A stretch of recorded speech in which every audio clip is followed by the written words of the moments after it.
wabarakatuh. Kembali lagi dengan saya, Mas Timin Denatur. Ingat, Mas Timin Denatur.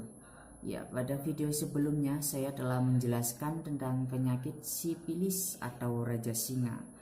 Dan pada video kali ini saya akan menjelaskan tentang faktor penularan dari penyakit sipilis. Berikut uraian selengkapnya. Faktor penularan dari penyakit sipilis atau raja singa sebagian besar itu melalui hubungan seksual atau kontak fisik, ya.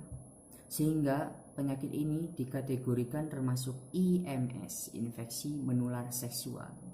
Faktor lainnya yaitu bisa melalui tempat-tempat umum seperti kolam renang, WC umum, atau tempat umum lainnya. Di WC umum bisa terjangkit penyakit ini mungkin karena tempatnya kotor ataupun tidak sehat. Sekian dari saya. Untuk mengetahui informasi selengkapnya mengenai gejala, penyebab, dampak buruk, dan juga cara mengatasinya, Anda bisa simak video saya selanjutnya. Sekian dari saya. Wassalamualaikum warahmatullahi wabarakatuh.